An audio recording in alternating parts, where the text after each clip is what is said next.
Near the end of National Lampoon's Vacation, Clark Griswold shows up at a theme park wearing a Marty Moose hat and carrying a BB gun, and he forces an employee at gunpoint to open the gates. It is completely unhinged, deeply funny, and it almost distracts you from the real star of the film, which was never Chevy Chase. It was an avocado-green station wagon with 8 headlights, fake wood paneling, and the aerodynamic profile of a garden shed. The Wagon Queen Family Truckster did not just carry the Griswolds across America, it carried the entire premise of 1980s beater comedy on its chrome bumpers.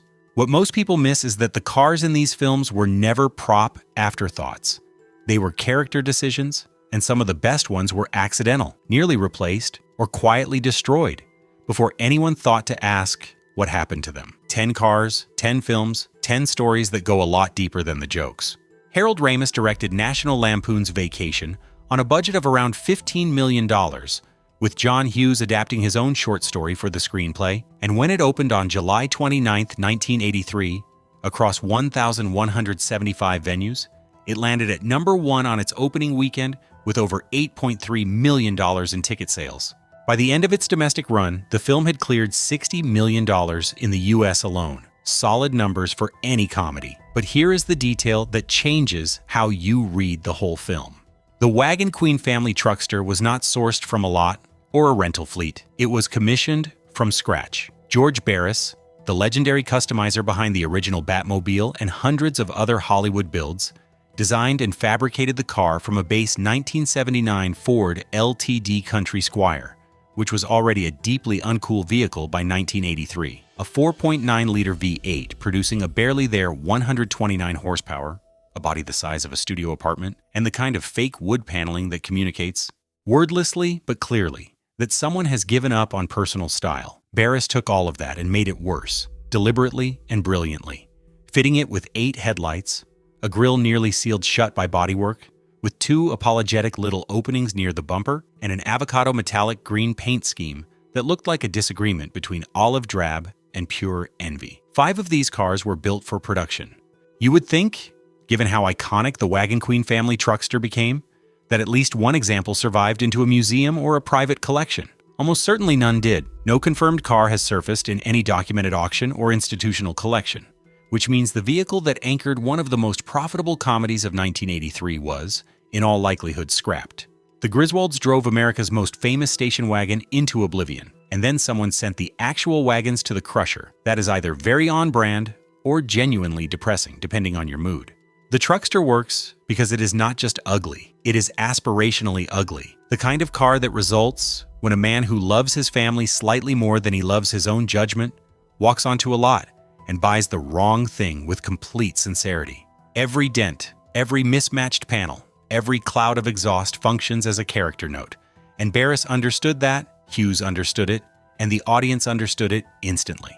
Uncle Buck opened on August 16, 1989, and pulled $79.2 million worldwide, with John Candy playing Buck Russell, a man of spectacular personal chaos, who arrives to babysit his brother's kids in something that sounds like a military exercise and looks like it lost a fight with a parking garage.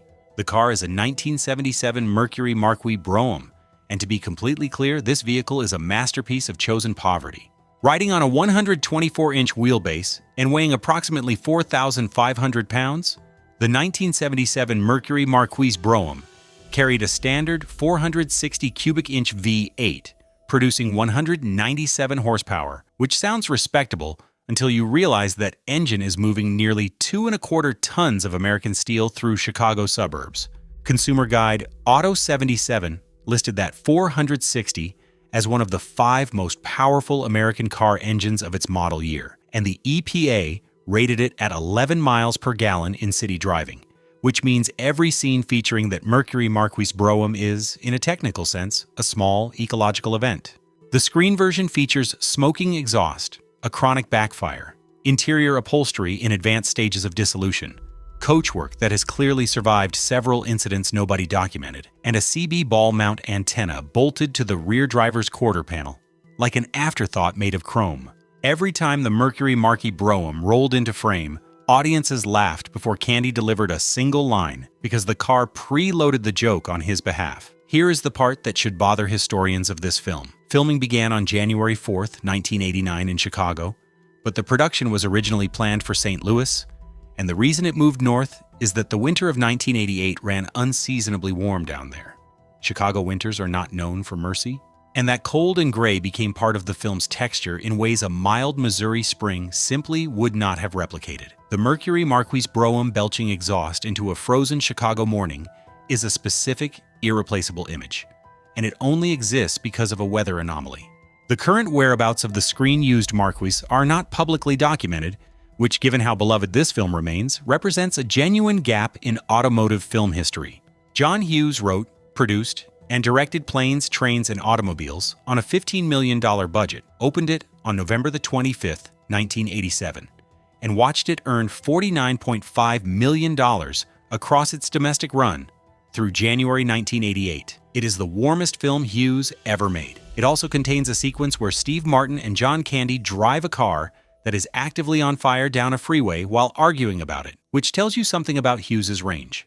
The rental car at the center of that sequence is a late 80s American sedan, a Dodge-type vehicle representative of the era's standard rental fleet, boxy, beige, and completely anonymous in every way that matters, until Del Griffith's carelessly discarded cigarette turns it into a rolling bonfire. The car carries no name and no personality, and that is entirely the point, because it represents the bureaucratic normalcy that Del's chaos consumes wherever it travels. What most viewers do not catch during that scene is the sign visible in the background as Martin and Candy stand watching their transportation burn. It reads Chicago, 106 miles, and Hughes placed it there deliberately as a reference to the Blues Brothers, which John Landis had filmed in Chicago years earlier. It is a note left for the people paying attention, the kind of detail that rewards a second viewing of a film you thought you already knew. The first cut of Planes, Trains, and Automobiles ran 3 hours and 45 minutes, because Hughes and Candy and Martin improvised extensively throughout production, and Hughes kept nearly all of it. What exists in the finished film is a disciplined edit of something much larger, which means somewhere in the footage is more Candy, more Martin, more burned cars, and more of an America that no longer quite exists. The loss of that material is, in its own quiet way, worth mourning. The rental sedan itself was not preserved. It was a working prop destroyed on cue for a gag, with no auction record, no restoration project, and no surviving example. The fire was real, the comedy was real, and then the crew swept up what remained and moved on. Here is where things get genuinely interesting. Ferris Bueller's Day Off is universally remembered as the film with the Ferrari, and that reputation rests on a fiction running 3 layers deep, which I find honestly fascinating every time I think about it. The car used in the 1986 production is not a Ferrari, and never was. Even by the mid-1980s, Paramount Pictures was not sourcing a genuine 1961 Ferrari 250 GT California for a film where the plot required it to exit a garage window at speed because a real 250 GT California was already worth hundreds of thousands of dollars by that point. So Hughes read about a California company called Modena Design and Development, founded by Neil Glassmoyer and Mark Goyette, in a car magazine, and he called them. According to the account that has circulated in automotive circles since the film's release, Glassmoyer initially hung up, convinced the call was a prank, and Hughes phoned back to secure the commission. A hung-up phone call and a magazine ad changed the course of a film that a generation would remember as featuring one of cinema's most iconic vehicles. Modena built 3 replicas for the production, 2 functional driving cars, and 1 non-runner, constructed specifically to be destroyed in the finale. The functional hero car featured a fiberglass body formed largely from MG underpinning, a V8 sourced from a 1974 Ford Torino, front suspension adapted to Ford Mustang A-arms with torsion bars, a Ford Mustang solid rear axle at the back, a windshield pulled from a Fiat Spider 124, and taillights sourced from a Volkswagen Type 3. Close-up speedometer shots used a Jaguar E-Type instrument cluster. Assembled from Ford, Fiat, Volkswagen, MG, and Jaguar components, it is arguably the most international car in Hollywood history, and not one element of it is Italian.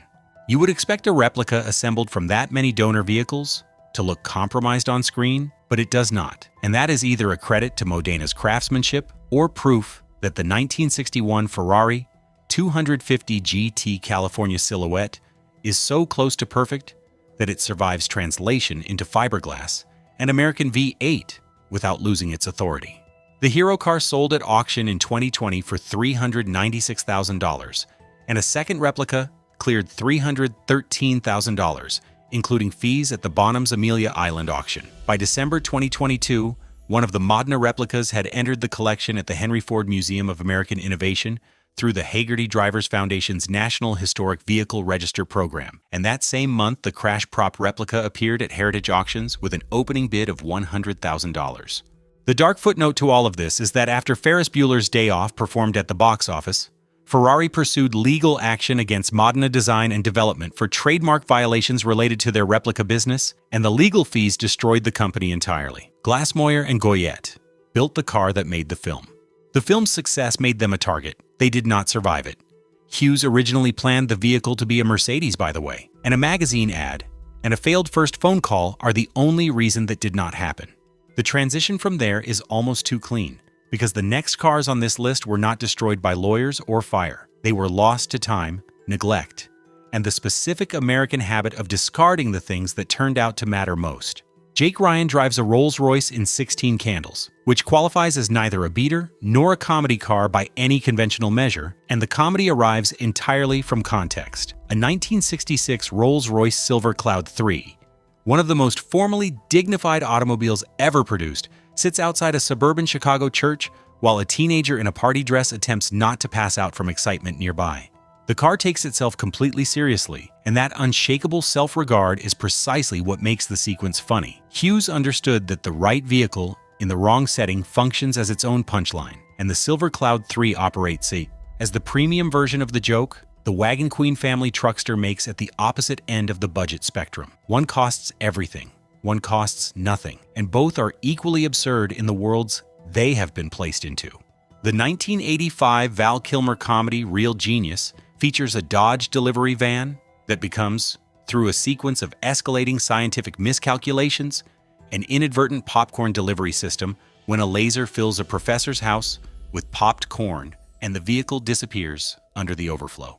The van itself is unremarkable, a standard commercial delivery vehicle of the early 1980s, white, boxy, and functionally anonymous in every direction. What makes it memorable is that its destruction is entirely collateral, because nobody aimed anything at that van. The van simply existed in the wrong location, when physics lost its composure. That is a specific register of beater comedy, where the car is not the joke, but the victim. And Real Genius understood the difference instinctively. John Landis directed Spies Like Us in 1985, and the film's third act features a fleet of Soviet-era military vehicles being driven badly by Chevy Chase and Dan Aykroyd through what is supposed to be Central Asia. The vehicles are operational military surplus, rough and loud and clearly maintained by optimism rather than spare parts. And they backfire on cue, stall at the worst possible moments, and look exactly like something two American spies should absolutely not be operating. The comedy of military hardware in civilian hands is a register that 1980s comedy returned to repeatedly, and Landis trusted the vehicles to carry the absurdity without any additional assistance. They delivered. Better Off Dead starred John Cusack in 1985 and centered on a decrepit Camaro that his character spends the film attempting to restore to working condition. The car is barely functional for most of its screen time, backfiring and refusing to start, and leaking something that nobody investigates too closely, and it operates as a beater by aspiration, a car that believes it will eventually be great and has no evidence whatsoever to support that belief. The gap between what the Camaro actually is and what its owner believes it could become carries more of the film's emotional weight than the script probably intended. Honestly, I was rooting for that Camaro in a way I did not anticipate, and it earns it by the final act. Rob Reiner's 1985 road comedy The Sure Thing sends John Cusack across the country via a succession of increasingly improbable vehicles, none of which belong to him and none of which are good. A rusted-out pickup driven by a couple who communicate exclusively through folk songs is not a car chase or a stunt sequence. It is a character test administered through transportation, and the vehicles in this film function collectively as antagonists that Cusack survives through persistence rather than competence. The comedy lives in the gap between the dignity of the journey and the indignity of every single ride. Chris Columbus directed Adventures in Babysitting in 1987, and Elizabeth Shue spends the film navigating a genuinely dangerous Chicago night alongside a group of children and a Ford Taurus wagon that accumulates damage at a pace that should have totaled it before the second act closes. The Taurus wagon is a deeply sensible family car being subjected to profoundly unsensible circumstances, including a flat tire on a freeway, an unscheduled visit to a chop shop, and a confrontation that has no business involving a suburban station wagon. The car does not quit, and that persistence becomes something close to a character note because the Ford Taurus wagon was built for the suburbs and it survived the city anyway. Across all 10 of these films, the pattern holds without exception. The beater car is never just transportation. It is a mirror, reflecting the distance between where a character believes they are and where they actually stand. The Wagon Queen Family Truckster tells you Clark Griswold loves his family more than he values his own dignity. The Mercury Marquis Brougham tells you Buck Russell is not quite ready for responsible adulthood. The burning rental sedan tells you Del Griffith converts every situation into an emergency and somehow makes that quality charming. The Modena replica tells you Cameron Fry is terrified of being seen for what he is, so he hides behind what his father values instead. The 1980s comedy beater was never the worst car available. It was always the most honest one on the lot. Detroit spent the 1970s producing these vehicles in enormous quantities, and Hollywood spent the 1980s turning them into a language that audiences read instinctively without knowing they were reading anything at all.